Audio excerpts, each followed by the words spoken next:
आज से इस घर के अंदर कदम मत रखना। क्या हुआ जी? क्यों इन पर बारिश की तरह बरस रहे हैं आप? जिस काम से मुझे नफरत है, इन्होंने वही काम किया है। आज से ये इस घर में नहीं रहेंगे।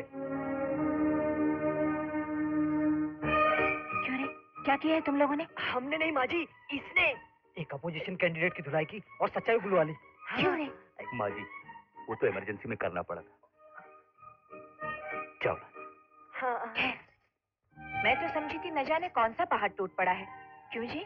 किसी बदमाश को 2-4 हाथ मारकर गुनाह कबूल करवाना जुर्म है क्या? लक्ष्मी, तो मुझे मत समझाओ कि सही क्या है और गलत क्या है। इंसाफ की देवी की पूजा करने वाले अपने दिमाग की ताकत से सच्चाई को अदालत के सामने रखते हैं, न कि गुंडागर्दी से। गुरुजी, बात यह है कि क्या है?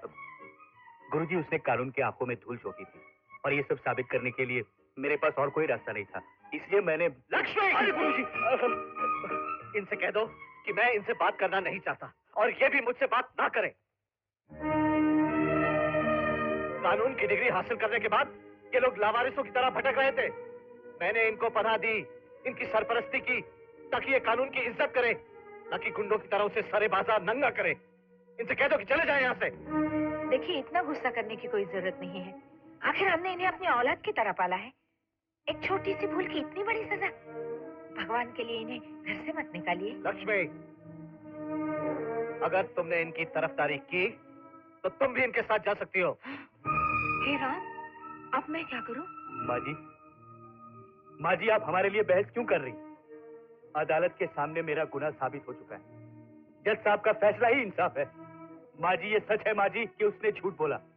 ये भी सच है कि सत्यमूर्ति ने अदालत को धोखा दिया, लेकिन इसके बावजूद मैं कौन हूँ? हर चेले का ये फर्ज होता है कि कोई भी काम करने से पहले गुरुजी की आज्ञा ले ले। मैंने आज्ञा ली? नहीं ली ना। भले उसने 2 आदमियों का खून कर दिया, अदालत को उल्लू बनाकर मजदूरों की उम्मीदों पर पानी फेर दिया। अरे गुरुजी के नाम पर कालक लगा दी, कालक।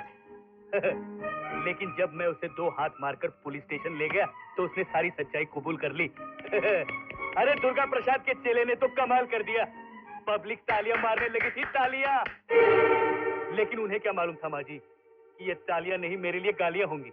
मुझे क्या मालूम था कि जो खून से मैंने उसे मारे वो मेरे गुरुजी के दिल पर हथौड़े की तरह पड़ेंगे। हमें माफ क्यों किया जाए माँ जी? बिल्कुल नहीं माफ करना चाहिए। माँ जी, आपने हमें अपनी कोख से जन्म नहीं दिया, इसीलिए ना। हम तो फुटपाथ से आए हैं। हाँ हाँ, हमें कोई क्यों माफ करेगा? चलो दोस्तों, फिर धरती माँ की छाती पर अपनी गरीबी का तकिया बनाकर सो जाते। चलो चलो चलो। तो क्या तुम लोग सचमुच चले जाओगे? मगर तुम लोग जाओगे कहाँ? जिस परिंदे का अपना कोई आशियाना नहीं होता, उसके लिए हर शाख एक बसेरा है। क्या बंडल डायलॉग मारता है? डोर से कटी पतंग कहाँ जाती है माँ जी? किसी बिजली के तार पर अटक जाती है। तो फिर तू भी लटक जाना। मैं?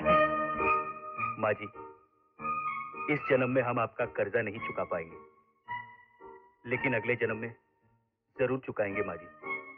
चलो दोस्तों।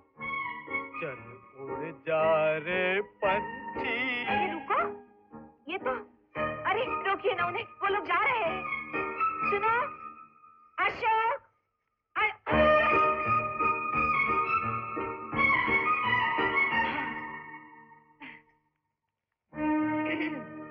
अब कलेजा ठंडा हो गया आपका?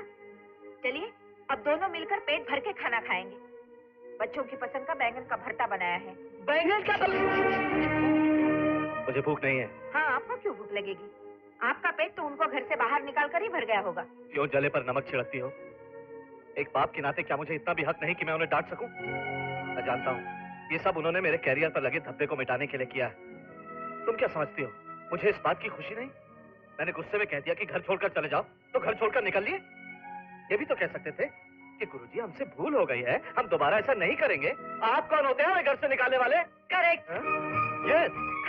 गुरुजी, हमसे भूल हो गई, हम दोबारा ऐसा नहीं करेंगे। आप कौन होते हैं हमें घर से निकालने वाले? गुरुजी, अब तो माफ कर दीजिए ना। फिर कभी मारामारी करोगे? अगर मारामारी करेंगे तो पहले आपको बता देंगे। क्या? अब मेरा मतलब है गुरुजी कि बगैर आपको बताए हम किसी की धुलाई नहीं करेंगे। हाँ। ठीक है, चलो जाओ, खाना खाओ। चलिए चलिए, आप भी खाना खा लीजिए। हाँ। सारी की सारी 20 मंजिलें गिर गई। ट्रेड यूनियन लीडर क्या कहा उसने? इतनी बड़ी बिल्डिंग रेत की दीवार की तरह गिर गई, सैकड़ों मासूम लोगों की जानें चली गई। ये कॉर्पोरेशन क्या कर रही है? आंखें बंद करके सो रही है क्या? जैसे चोर चोर आपस में गांव बांट लेते हैं, वैसे तुम कॉन्ट्रैक्टर के साथ मिलकर पैसों के लिए इंसानों की लाशों के ऊपर अपना महल बनाना चाहते हो?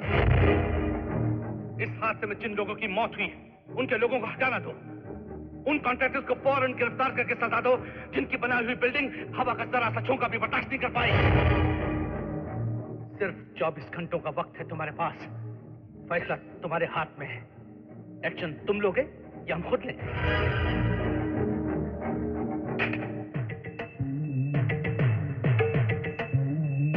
क्या सर, हमें यहाँ बुलाकर आप यहाँ से वहाँ चक्कर काट रहे हैं? जरा टांग घटाएंगे? थैंक्स। मैं अकेला नहीं मरूंगा। जब भी मरूंगा सबको साथ में लेकर जाऊंगा। सेक्रेटरी, कहो तो 20वीं मंजिल से कूद कर दिखाऊं? मैंने तुम सब लोगों को मेरे बाप की बरसी पर दावत खाने नहीं बुलाया है, जो मेरा मुंह ताक रहे हो। 2 मिनट के अंदर अपने अपने दिमाग के घोड़े दौड़ाकर मुझे बोलो कि इस मुसीबत से कैसे निपटा जाए। लेकिन वो तो ट्रेड यूनियन का लीडर है, गुल्ली का डंडा है। थैंक्स। मुझे 2 मिनट के अंदर अंदर ये सोचकर बताओ कि ये प्रॉब्लम को कैसे सुलझाया जाए, नहीं तो मैं तुम्हारे सबके नाम मेरी जेब में डालकर कूद जाऊंगा। फिर तुम्हारे हाथ लगेगी सिर्फ पुलिस की खोली, माचिस की डिबिया की तरह। रे प्रभु, एक मामूली आदमी के लिए आप टेंशन क्यों ले रहे हो? सेटल कर दो। ओह, तुझे मैं नहीं समझा सकता प्रभु, तुझे मैं नहीं समझा सकता। अबे ये पॉलिटिक्स ने अभी बोला ना कि वो ट्रेड यूनियन लीडर है, लेकिन कैसे भी उसका मुंडी काटना पड़ेगा, कैसे भी काटना पड़ेगा। ए लॉयर, कैसे काटा जाता है? ए लॉयर, ए काला कोट वाला, बोलना बोलना। ये काम कौन करने वाला है? जॉर्ज। जॉर्ज। फिर जिस दिन जॉर्ज यहाँ से बेंगलोर के लिए रवाना होगा, उसी दिन कोई दूसरा आदमी जॉर्ज के नाम पर हवाई जहाज से दिल्ली पहुंचकर राम मनोहर लोहिया हॉस्पिटल के अंदर भर्ती हो जाएगा। अब कत्ल करने के बाद भी प्लेन का टिकट और हॉस्पिटल का रसीद दिखाकर कानून के किसी भी सेक्शन के अंदर जॉर्ज को अरेस्ट नहीं किया जा सकता। आखिरी टुकड़ा फिर से बोल। कानून के किसी भी सेक्शन के अंदर जॉर्ज को अरेस्ट नहीं किया जा सकता। अगर वो हुआ तो समझ ले तू मर गया। ए पॉलिटिक्स, कर्नाटका असेंबली में मामला संभाल लेना। कल असेंबली का सेशन तो खत्म हो गया है, फिर भी आप फिक्र मत कीजिए, मैं सब संभाल लूंगा। ये फोन आ गया रे प्रभु, फोन आ गया। बात कीजिए ना। थैंक्स। बात करो, बात करो। ओ यमराज, मैं उसी काम में लगाऊं प्रभु, उसी काम में लगाऊं। फोन रख दीजिए।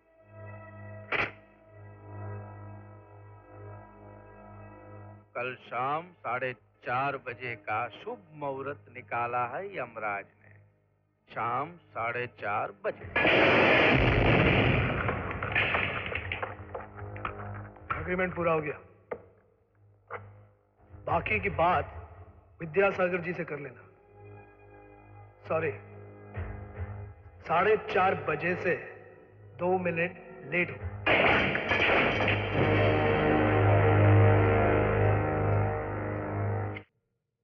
क्या कर रही हो? How you? देखो, मुझ पर तुम्हारा कर्ज अभी तक वैसे का वैसा ही है। कर्ज? कौन सा कर्ज? अरे अरे दिखाना यार। ए दिखाना अशोक। नहीं नहीं, प्लीज अशोक। नो।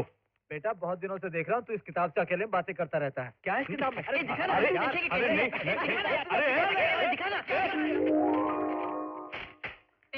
सिर्फ एक झलक दिखा देना यार, नहीं तो गुरुजी को बता देंगे। अरे गुरुजी, गुरुजी। अरे बताता हूँ मेरे बाप, बताता हूँ। हैं? बात उन दिनों की है जब मैं लॉ की पढ़ाई कर रहा था। वो मेरा आखिरी साल था। हाँ। स्कॉलरशिप कभी टाइम पर मिलती नहीं थी और 12 महीने कड़की और मोहताजी लगी रहती। भूखे पेट की आग बुझाने के लिए मैं 2 गिलास पानी पी लेता था, लेकिन मकान मालिक का दिमाग किराया न मिलने से हमेशा गर्म रहता था। वो मेरे लिए एक समस्या बन गया था और मैं उसके लिए एक प्रॉब्लम। Problem problem problem. मैं जब भी किराए का पैसा वसूलने आता हूँ तुम लोग अपना रोना शुरू कर देते हो धर्म से। अरे फूलपुर से रसूलपुर तक, इलाहाबाद से फिरोजाबाद तक, करसना से करधना तक ऐसा मकान नहीं मिलेगा मियाँ, चाहे ढूंढ लो सारी दुनिया। आज से मैं एक नया कानून लागू करने जा रही हूँ। रात को लाइट नहीं जलेगी, दिन में पंखा नहीं चलेगा, हर कमरे वाले को सिर्फ 1 हंडा पानी मिलेगा, दूसरे का पैसा एक्स्ट्रा। अरे तुम्हारा काम धंधा चले नहीं चले, मेरा पैसा टाइम पे मिले। ओए पिट्टे मुंह, जब देखो लटकता ही रहता है। इसका किराएदार कहाँ है? मैंने भी उसको पहले दिन घुसते देखा था, उसके बाद तो उसको निकलते हुए नहीं देखा। तो फिर आज तू उसे देख ही डाल ललन, क्योंकि आज मुझे उसका बाकी पूरा चाहिए। अगर तू उसका भाड़ा नहीं लाया तो अपने खाने का कबाड़ा ही समझ। अरे वो बहुत चालू है, उसके चक्कर में तो मैं भूखा रह जाऊंगा। कल ही मैं उसको छुप के पकड़ ही लूंगा। रानी, आज तो तू खाना खिलाएगी ना? मैं तुझे खाना दूंगी और मैं तुझे लंगोट पिनाकर गोबर के ओपले खपवाऊंगी। हाँ, मैं उसको पकड़ूंगा, जरूर पकड़ूंगा।